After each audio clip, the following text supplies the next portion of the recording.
Hi, it's me again. This topic of God and what's God all about and who and what is God is so vast that I think I'm going to have to treat it all week long while I'm down here in my little holiday in Ticino. And so I'm going to go to different locations and talk about different aspects of God, the concept of God, the subject of God, as they occur to me. And well, I guess the basic question is, what is God? I mean, what is it really? What is God? Well, as you know, mankind has created God in His image. And if you're of all the hundreds of religions and spiritual belief systems in this world, each one has its own concept of God and what God is or who God is. But most of us tend to pray or to think and conceive of a God in sort of a human form, and that is in the Bible it says God created man in His image. So to us that means that God kind of looks like us. I myself grew up in the Episcopal Church in America, and I grew up with the concept of God as really as like an old fellow with the long white beard up in heaven who sits and listens to our prayers and grants us things if we're good and punishes us if we're bad. And is really someone to be applied to and someone to be prayed to, who sits in judgment over us of our deeds and our thoughts and deeds in this world.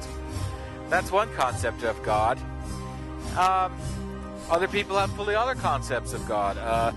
Or even atheists have a concept of no God. There is no God. So the ideas of God are just all over the board.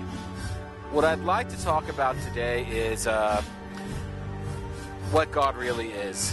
And it's such a concept that's so vast that really we in our human forms within our brains here and these meat casings we call bodies, we really even can't conceive technically of what God is. It is so beyond us.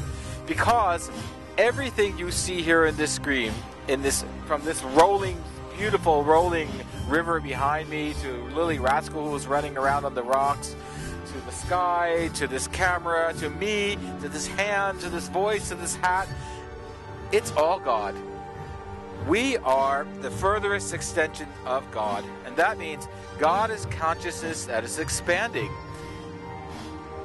It's so hard to get your mind around it that, in our limited perceptions, we kind of need to find a way to define God in a way that we can conceive it and contain that within ourselves. And it's not easy to do. And it's hard to reconcile the real concept of God and God as of all that is God, which means that we are, and that we are the furthest cutting edge of God, expanding and projecting out into the universe. It's a pretty heavy thing to get your mind around. It's a lot easier to think of an old man sitting in judgment up in heaven that we can pray and apply to. And it kind of turns everything on its head that we've been taught about religion and how we've been taught to approach the subject of God and in our worship thereof. Because if you think about the real concept, and that is that God is all that is, including us, then who's to pray to? Who are you speaking to? We are God. And so are we talking to ourselves? What about worship? What about church? What about religion? I mean, it stands everything on its head. And so no wonder through millennia, the religious authorities, no matter who they may be or where they may be, have been really down on this concept of God being all that there is. And of course they want to define it in some finite, tangible terms that they can control, particularly control the access to God, and say that the only way you can come to the blessings of God is through us and through our form of worship and our ritual system. And basically through us, it was a way of controlling and conditioning the masses.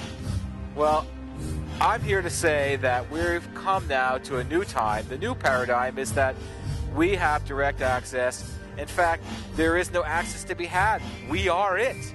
We are that God that we are wishing for. We are that connection we are longing for. And the way to happiness is to reestablish that connection and to actually refine that truth within ourselves. And to know that the biggest prayer and the best prayer and the most effective prayer that any of us can have is just appreciation of ourselves as part of the furthest extension of the creative consciousness or God.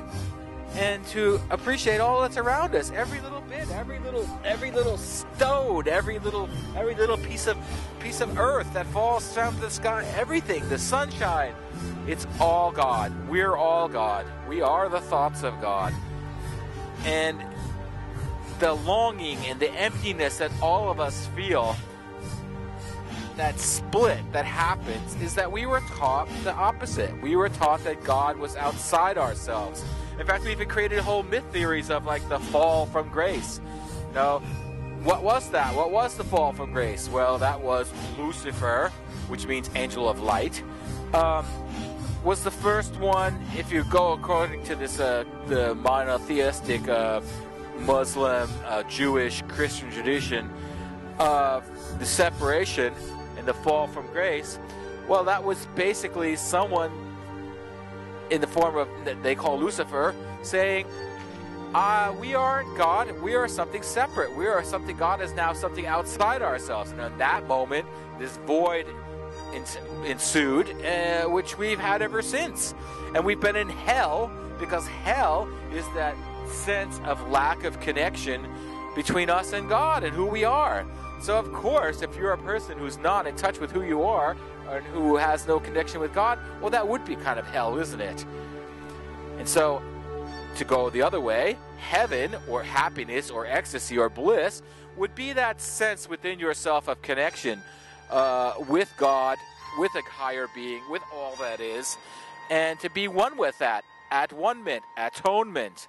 Well, atonement is the way out of separation and out of hell into bliss. And so I would encourage you, I'm going to wind up now this first bit of my talk and find another location to shoot at and talk more. I would encourage you to look within yourself and realize that you are God and God is you.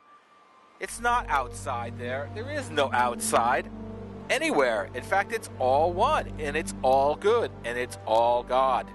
So, from one God being to another, I send you my blessings, and I send you my best regards, and I share with you this beautiful, beautiful, beautiful creation that is God, that is part of us, and that is part of all of it.